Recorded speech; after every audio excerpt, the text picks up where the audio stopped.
हाँ, एंड 8.1 के बाद 8.2 न्यूमेरिकल देखते हैं। तो 8.2 न्यूमेरिकल में क्या बोल रहा है, the magnetic field in a plane electromagnetic wave is given by देखो, कोई magnetic field in a plane electromagnetic wave is given by, तो ये मैग्नेटिक फील्ड का इक्वेशन गिवन है। ओके, सो बी भाई गिवन है हमारा 2 into 10 raised to minus 70 sin 0.5 into 10 raised to 3 x plus 1.5 into 10 raised to 11 t। तो ये तो हमने पढ़ा ही था प्रॉपर्टी में ही, प्रॉपर्टीज ऑफ इलेक्ट्रोमैग्नेटिक वेव में हमने ये इक्वेशन पढ़ा था। क्या था वो, B is equals to B naught, B is equals to B naught sin of omega t plus kx। याद आया? Okay, B is equals to B naught sin of omega t plus kx, ऐसा equation हमने पढ़ा था। और E is equals to E naught, same, बस यही difference, sin of omega T plus के एक्स। और अगर हमारा ये के एक्स है, मतलब क्या, वेव प्रोपेगेशन एक्स में है, वेव प्रोपेगेशन एक्स में है, तो हमने बोला था कि ये वाई में और ये जेड में होगा। डन, ये हमने प्रॉपर्टीज ऑफ इलेक्ट्रोमैग्नेटिक वेव्स में पढ़ लिया था। तो इसमें से अभी क्या क्या, बस इतना, तो इन्होंने बी का इक्वेशन गिवन है, ये रहा, तो यहां से हमें बी नॉट भी मिल सकता है कंपेयर करके ओमेगा टी, हाँ तो ओमेगा भी मिल सकता है, और के एक्स मतलब के वेव नंबर भी मिल सकता है कंपेयर करके सीरियस। ओके, पूछा क्या है, what is the wavelength and frequency of the wave, देखो वही पूछा है। क्या, पहली बार, पहले तो 1 by 1 डिस्कस करते हैं। तो क्या बोला है, व्हाट इज द वेवलेंथ, तो वेवलेंथ क्या होगी, ये हमारा इक्वेशन को हम इससे अगर कंपेयर करें तो ये है हमारा के। डन, तो के हमारा क्या है, वेव नंबर, तो के इज इक्वल्स टू हमारा था 2 पाई divided by lambda. Done, wave number था ना वो, तो तुम्हें तो फाइंड करना है क्या, लैम्बडा फाइंड करना है, तो इसको उल्टा ले जाना पड़ेगा फिर।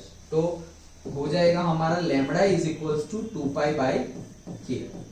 डन, हाँ, तो के कहाँ है, ये रहा के, देखो के एक्स, तो के एक्स तो ये के है हमारा, सो 2 पाई और के की वैल्यू पुट करो, लैम्बडा मिल जाएगा।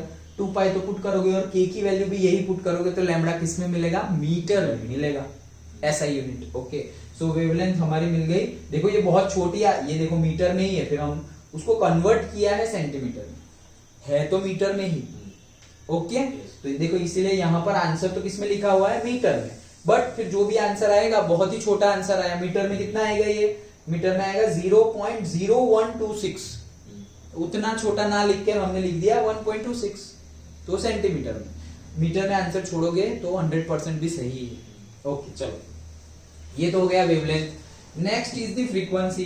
तो भाई फ्रीक्वेंसी का डायरेक्ट फॉर्मूला तो हमारे पास कुछ है नहीं, हाँ, लेकिन यहाँ पर ये इक्वेशन के साथ कंपेयर करके ये ओमेगा टी है ना, ओमेगा को हम पता कर सकते हैं। Omega is equals to 2 pi nu होता है, 2 पाई एफ और 2 पाई न्यू, फ्रीक्वेंसी को तुम न्यू भी बोलो या एफ भी बोलो, जो बोलना हो। So omega is equals to 2 pi nu होता है, और ओमेगा तुम्हें यहां से पता है, तो सिंपली क्या करेंगे, nu is equals to omega 1.5 into 10 raise to 11 divided by 2 pi, value put कर दो तो तुम्हें मिल गया हर्ट्ज में फ्रीक्वेंसी, सिंपल है। ओके, सो बुक में किया है ऐसे ही या अलग किया है कुछ, एंड क्या बोला, ये रहा न्यू, देखो ये 1/t छोड़ो, 1/t मतलब वही टाइम पीरियड के फॉर्मूला है। सिंपली करना क्या है हमें, हमारा क्या है, देखो वो किया तो वही है 1.5 10 raise to 11 divide by 2 pi, इसको भूल जाओ, हमने हमारा फॉर्मूला लगाया omega is equals to 2 pi F और 2 pi nu. Done, okay, simple है। तो वो फॉर्मूला लगाया तो हमें जो भी आंसर मिलेगा, अभी ये न्यू है तो जो आंसर आएगा वो किस में आएगा, हर्ट्ज में आएगा, फिर उसको तुम कन्वर्ट करके giga hertz, mega hertz, kilo hertz में लिख सकते हो। ओके, लेकिन यहां से जो आंसर मिलेगा वो किस में मिलेगा, हर्ट्ज में मिलेगा। डन, क्योंकि हमने सारी एसआई वैल्यू पुट की है, सिंपल था। ओके, तो पहले में तो दो चीजें फाइंड की हमने, फ्रीक्वेंसी और वेवलेंथ। अच्छा चलो नेक्स्ट, और क्या बोल रहे हैं, और ये बोल रहे हैं कि right an expression for the electric field. तो जैसा ये है वैसा ही तो ये है, डिट्टो ही है, हमें तो सिर्फ बी नॉट की जगह ई नॉट लिखना है, तो बन गया इक्वेशन। तो फिर कैसे निकाले? तो हमारे पास है, हाँ है ना बी, मतलब बी नॉट है ना, ये रहा, this is my B naught. तो हमारे पास फॉर्मूला है C is equals to E naught by B naught. तो बी नॉट है, C है, तो ई नॉट मिल जाएगा। C की वैल्यू पुट करो 3 इंटू 10⁸ मीटर पर सेकेंड, बी नॉट की वैल्यू 2 इंटू 10⁻⁻7, वो दोनों वैल्यू पुट की तो ई नॉट तुम्हें मिल गया। बस यहाँ पर ई नॉट की जगह वो वैल्यू पुट कर दो, मतलब यहाँ पे वैल्यू चेंज होगी, बाकी ये तो पूरा का पूरा सेम ही होगा। ओके, तो हमारा यहाँ पे लिखा है क्या? हाँ लिखा है, देखो बी नॉट इंटू सी का आंसर क्या आ रहा है? 6 इंटू 10⁻1। 1 क्यों लिखा भाई तुमने? हाँ 1 ही आ रहा है, यस 1 ही आ रहा है, 10⁻⁻7 एंड 10⁻8, तो 1 ही आ रहा है। तो वॉट एवर 10 लिखो या 10⁻1 सेम ही है। ओके, और 60 लिख लो तो वो भी वही है। सो इन शॉर्ट हमारा आंसर क्या आया? 60। फिर आगे तो जो है वो सेम ही, साइन, फिर ये same ditto same sine, done. Simple है, वोल्ट पर मीटर, सिंपल था। अब देखो यहाँ पर एक चीज तुम्हें ध्यान में रखनी हो, वो हमें यहाँ पर बोल ही दिया गया है x, मतलब हमारा जा रहा है वेव प्रोपेगेशन कौन सी डायरेक्शन में? x में, और मैग्नेटिक फील्ड y में है। हमने तो थियरी में ही डिस्कस कर लिया है कि अगर x डायरेक्शन में वेव प्रोपेगेशन है तो इलेक्ट्रिक फील्ड y में होगी और मैग्नेटिक फील्ड z में होगी, तीनों एक दूसरे के परपेंडिकुलर है। और अगर हमने यहाँ पे उल्टा पुल्टा किया कुछ तो वेव प्रोपेगेशन डिफरेंट डायरेक्शन में जाएगा। तो यहाँ पर वेव प्रोपेगेशन x में तो है, लेकिन कौन से x में है वो नहीं गिवन है। ओके, पॉजिटिव x भी हो सकता है और नेगेटिव x भी हो सकता है। और मान लो कि ये पॉजिटिव x ही है, तो अगर ये x है और हमारा बी y है तो e क्या आएगा? z आएगा। भले ही पॉजिटिव z ना आए लेकिन z तो आएगा। तो उसके लिए हमें क्या लिखना है? लिखा है ना, हाँ लिखा है z, e z, done. Simply हम कैसे देखते हैं? हम ऐसे देखते हैं कि ये हमारा वेव प्रोपेगेशन है x में, और ये है हमारा से e, और z में होगा हमारा b। e क्रॉस b निकालते हैं, तो e क्रॉस b से ही तुम्हें मिलती है। अभी तुम्हारा आंसर क्या है? आई कैप, x में है। अगर तुम ऐसे देखो तो आंसर क्या है? आई कैप। और तुम्हारा यहाँ पे b गिवन है, b कौन सा है? y, तो यहाँ पे है j कैप, डन। तो फिल इन द ब्लैंक्स में यहाँ का क्या आएगा? तो देखो